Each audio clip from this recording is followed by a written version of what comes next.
ऐसा लगता है कि लोकसभा चुनाव 2024 से पहले मोदी सरकार ने बार बार मुंह की खाने की ठान ली है। और ये मैं क्यों कह रहा हूं? 24 घंटे पहले देश के अंदर ट्रक ड्राइवरों की औकात पूछी गई थी और ट्रक ड्राइवरों ने 24 घंटे के अंदर अंदर अपनी औकात दिखा दी। सरकार को फैसले पर रोक लगानी पड़ी, कानूनों पर रोक लगानी पड़ी। और अब इसके बाद में एक और बड़ी तैयारी है सरकार की, तैयारी है सीएए की। और सरकार, अमित शाह का बयान इसमें सामने है और सरकारी अधिकारी वो कह रहे हैं कि पूरी तैयारी हो चुकी है। और मेरे हाथ में ये कुछ जानकारियां हैं जो सरकारी अधिकारियों की तरफ से आई हैं। वो कह रहे हैं कि ऑनलाइन पोर्टल के जरिए सारी तैयारियां पूरी हो चुकी है और लोकसभा चुनाव 2019 से पहले पहले सरकार इसका नोटिफिकेशन जारी कर देगी। और नोटिफिकेशन जारी करने का मतलब यह होगा कि यह कानून लागू हो जाएगा। 2019 में सीए लेकर के आई थी सरकार, 2020 में पारित हुआ। सारी डिटेल मैं आपके सामने रखूंगा। लेकिन तब से इस कानून के ऊपर लगातार एक्सटेंशन पर एक्सटेंशन लिया जा रहा था। इसकी नोटिफिकेशन जारी नहीं की गई थी और अब नोटिफिकेशन जारी करने की भी तैयारी हो गई है। और किस किस को कौन कौन से दस्तावेज दिखाने पड़ेंगे, कौन कौन से कागज दिखाने पड़ेंगे, वो सारी जानकारी सरकारी अफसरों के द्वारा, मोदी सरकार के अफसरों के द्वारा वो बताई गई है। और वो सारी जानकारी मैं आपके सामने रख रहा हूं। आप इस जानकारियों को सुनिए। लेकिन उससे पहले एक बड़ा सवाल ये कि क्या सरकार फिर से एक बार मुंह की खाने के लिए तैयार है या इस बार सरकार की तैयारी पूरी तरह से मुकम्मल है और इस बार सरकार कैसे भी करके, मोदी शाह कैसे भी करके सीए को लागू करवा करके ही रहेंगे। क्योंकि आपको याद होगा कोरोना से पहले सीए को लेकर के शाहीन बाग में एक जबरदस्त आंदोलन चला और उसके बाद में देश भर में शाहीन बाग खड़े हो गए थे। लगातार वहां से मैंने ग्राउंड रिपोर्टिंग भी की, आपको पता होगा। लेकिन अब क्या वैसा दोबारा से हो पाएगा? सवाल यह है। खैर, सरकार की तैयारी क्या है और सरकार के जो अधिकारी हैं वो क्या कुछ बता रहे हैं, ऑनलाइन पोर्टल के जरिए क्या क्या लोगों को कागज दिखाने पड़ेंगे और कौन कौन इसके लिए अप्लाई कर सकता है, तो सारी जानकारी आप पर दर पर डिटेल से समझते चले जाइए। सबसे पहले समझिए, 4 साल बाद में सीए को लागू करवाने की सरकार की तैयारी है। लोकसभा चुनाव से पहले अमल में आ जाएगा सीए का कानून, सिटीजनशिप अमेंडमेंट एक्ट, सीए यानी। पर अमित शाह बोले कि देश में सीए को लागू होने से कोई नहीं रोक सकता है। मोदी सरकार के सीनियर अफसरों के मुताबिक लोकसभा चुनाव से पहले नोटिफिकेशन जारी कर दिया जाएगा। अफसरों ने बताया कि सरकार सीए के नियम जारी करने जा रही है। एक बार फिर नियम जारी होने के बाद कानून लागू किया जा सकता है। यानी एक बार अगर नियम जारी कर दिए गए तो फिर कानून को लागू किया जा सकता है। तो अमित शाह, देश के गृह मंत्री, वो ऐसे उंगली दिखा करके वो कह रहे हैं कि सीए लागू होगा और सीए को कोई नहीं रोक सकता, यह देश का कानून है। अमित शाह जी इस बात को कह रहे हैं। मैं चाहता हूं कि इस पर हम आगे बात करें, आगे मैं आपको और डिटेल दिखाऊं। उससे पहले जरा एक बार आप अमित शाह जी का, माननीय गृह मंत्री अमित शाह जी का जरा बयान तो देख लीजिए। क्या कह रहे हैं अमित शाह जी, सुनिए जरा। आज मैं आप सबके सामने कहकर जाता हूं, सीए इस देश का कानून है, इसको कोई रोक नहीं सकता, सबको नागरिकता मिलने वाली है। ये हमारी पार्टी का कमिटमेंट है। वाकई देश के गृह मंत्री अमित शाह जी की उंगली में ताकत है। बड़ी जोर से उंगली तान करके, पूरी ताकत से उंगली तान करके अमित शाह जी कहते हैं कि सीए लागू होगा, इसको कोई नहीं रोक सकता है, यह देश का कानून है। शायद इतनी ही ताकत से किसान कानूनों के बारे में कहा था। शायद इतनी ही ताकत से मोटर व्हीकल एक्ट के बारे में अमित शाह जी ने कहा था देश की संसद में खड़े होकर के, जिनको कल शाम को ही सरकार को कहना पड़ा कि हम इन पर रोक लगा रहे हैं। लेकिन खैर, अमित शाह जी की उंगली में ताकत है। पूरी ताकत से, पूरे आवेश में, पूरे जोश में अमित शाह जी बोलते हुए नजर आते हैं। खैर, आगे देखिए, जिससे पात्र लोगों को भारतीय नागरिकता दी जा सकती है।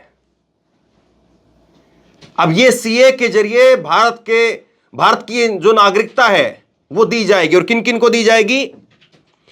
4 साल की देरी के बाद अब सीए को लागू कराने के लिए नियम जरूरी हैं। सरकारी अधिकारी ने कहा कि नियमों के साथ साथ ऑनलाइन पोर्टल भी तैयार है। पूरी की पूरी प्रक्रिया वो ऑनलाइन होगी।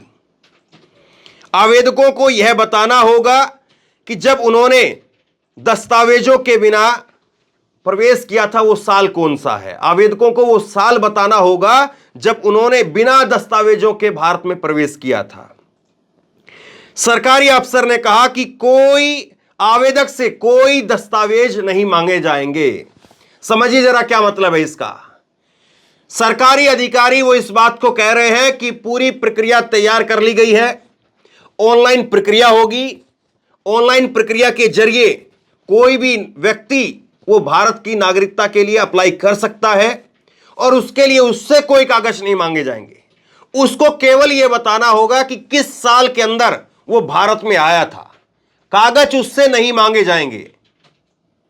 मतलब कि भारत में लोगों को हर चीज के लिए अपना डॉक्यूमेंट देना पड़ता है। और अभी खबर मैंने आपको बताई थी कि 10 करोड़ मजदूरों को, मनरेगा के मजदूरों को, उनको सिस्टम से बाहर कर दिया गया क्योंकि वो एबीपीएस आधार बेस पेमेंट सिस्टम का हिस्सा नहीं थे।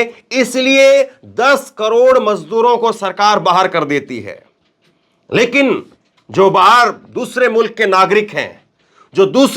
नागरिक हैं, उनको ऑनलाइन प्रक्रिया के जरिए भारत की नागरिकता के लिए अप्लाई करना होगा। बस केवल यह बताना है कि आपने किस साल के अंदर भारत में बिना कागजों के एंट्री की थी।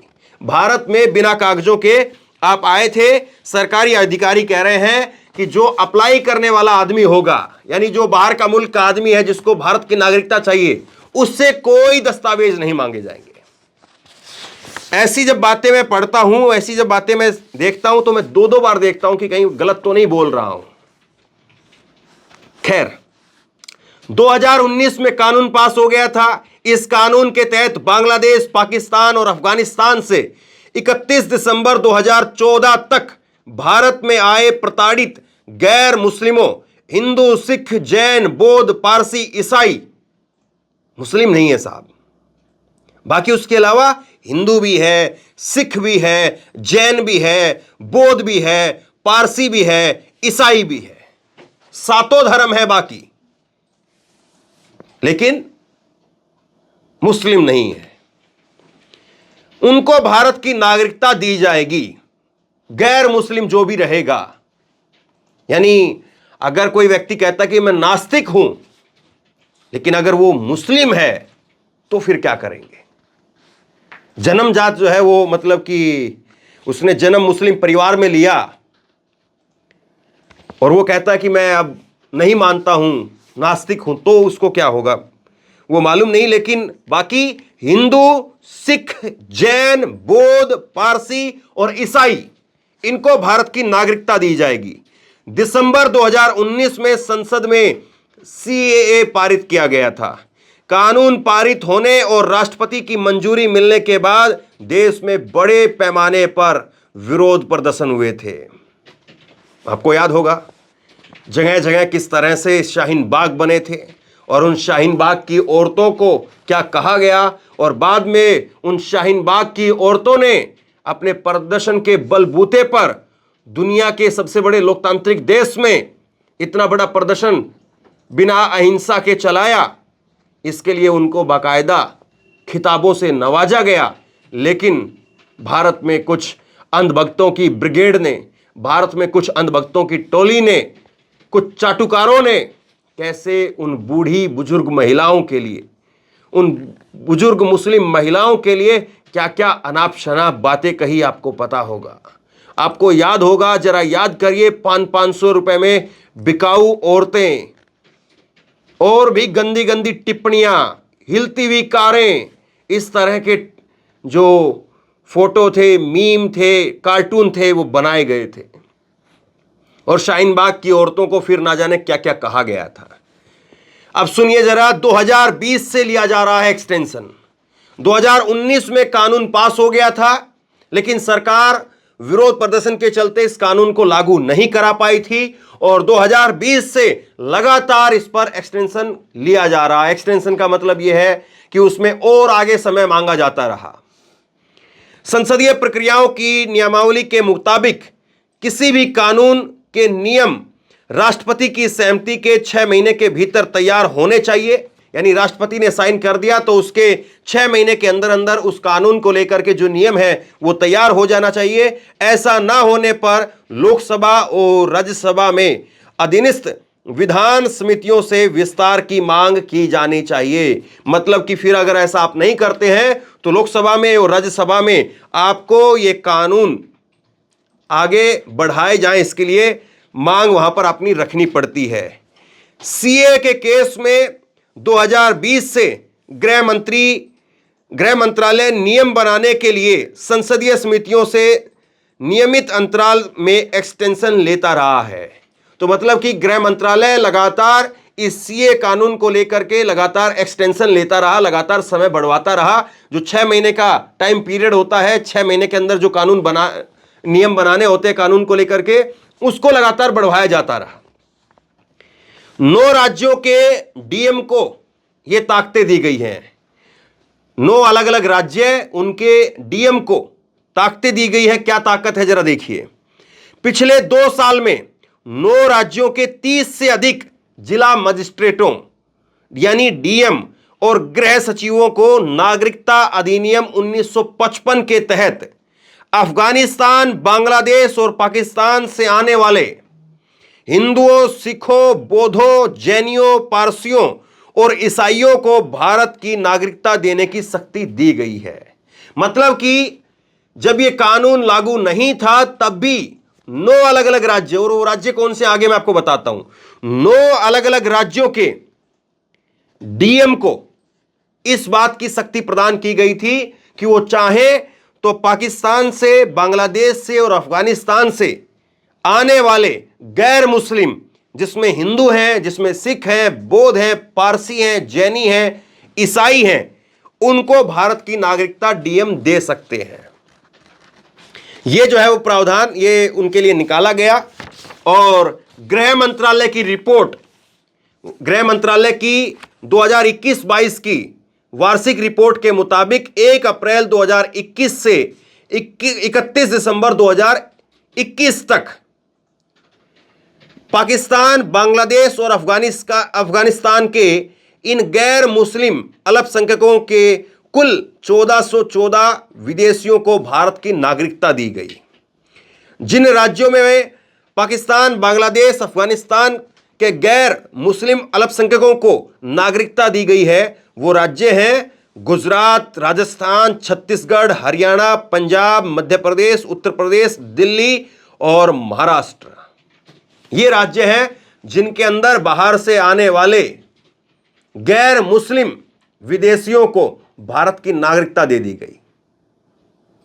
और ये 1414 नागरिक हैं, और ये नागरिकता दी गई है 1 अप्रैल 2021 से लेकर के 31 दिसंबर 2021 तक। 9 राज्यों के अंदर नागरिकता दी गई है बांग्लादेश, पाकिस्तान और अफगानिस्तान से आने वाले लोगों को। और अब जब ये नियम सीए को लेकर के लागू हो जाते हैं तो फिर देश भर में सीए कानून जो है वो लागू हो जाएगा। और उसके बाद में कोई भी राज्य हो और उसमें अगर डीएम को ये जो शक्तियां, स्पेशल जो शक्तियां दी गई हैं, ये शक्तियां नहीं भी दी गई हों, तब भी उन राज्यों के अंदर लोगों को नागरिकता देनी पड़ेगी।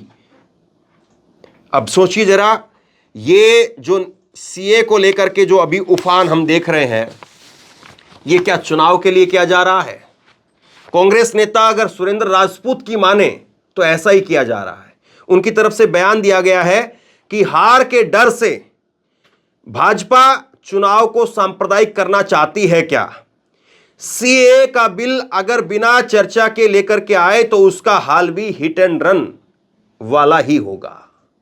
कि जिस तरह से हिट एंड रन में सरकार ने औकात पूछी, कलेक्टरेट ने औकात पूछी और उसके बाद में 24 घंटे में ड्राइवरों ने अपनी औकात बता दी। हालांकि इसमें एक डेवलपमेंट यह भी है कि आज सुबह ही मोहन यादव की सरकार को उस अधिकारी को सस्पेंड करना पड़ा, लेकिन औकात पूछी तो गई साहब, यह बात तो तब भी खत्म नहीं होगी।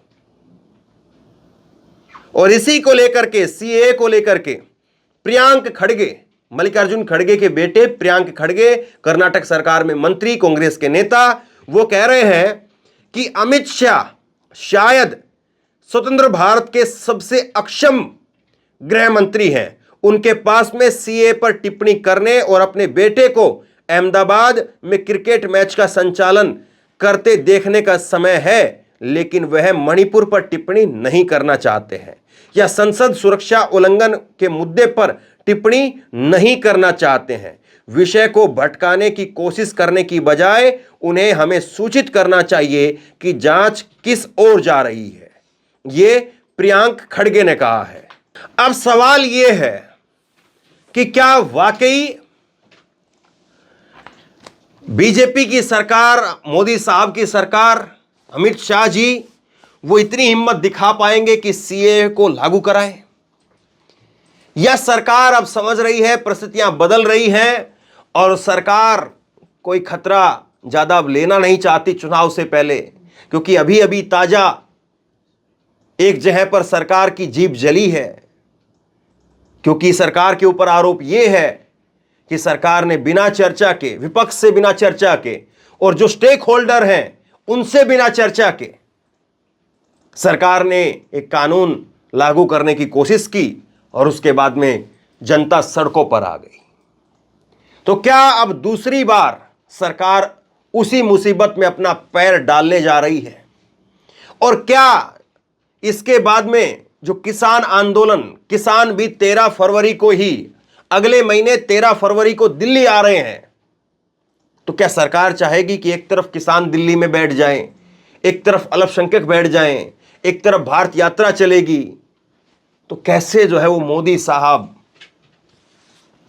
किस तरह से वो चुनाव के लिए अपने आप के लिए माहौल बनाएंगे, सवाल ये है। तो बहरहाल बहुत बड़ी खबर है और मुझे लगता है कि सरकार इस पर जरूर माथापच्ची करेगी, लेकिन अगर अधिकारियों की माने तो सरकार तैयार दिख रही है, सरकार की पूरी तैयारी दिख रही है।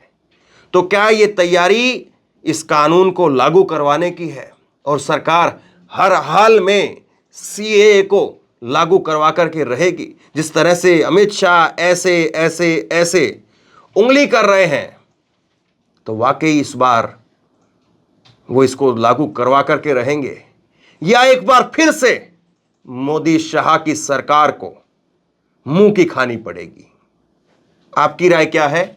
आप इसको कैसे देखते हैं? नीचे कमेंट बॉक्स में लिख करके जरूर बताइए। इस वीडियो को खूब शेयर कीजिए, लोगों तक पहुंचाइए और इसी तरह की तमाम खबरों के लिए ऑनलाइन न्यूज़ इंडिया को सब्सक्राइब कीजिए। साथ में जो बेल आइकन है, घंटे, उसको जरूर दबाइए ताकि जैसे ही कोई खबर अपलोड करें उसकी नोटिफिकेशन सीधे सबसे पहले आपको मिल सके। अगर ये वीडियो फेसबुक पर देख रहे हैं तो फेसबुक पर हमारे पेज को लाइक कीजिए, फॉलो कीजिए और इस खबर को शेयर कीजिए। आपका बहुत बहुत धन्यवाद।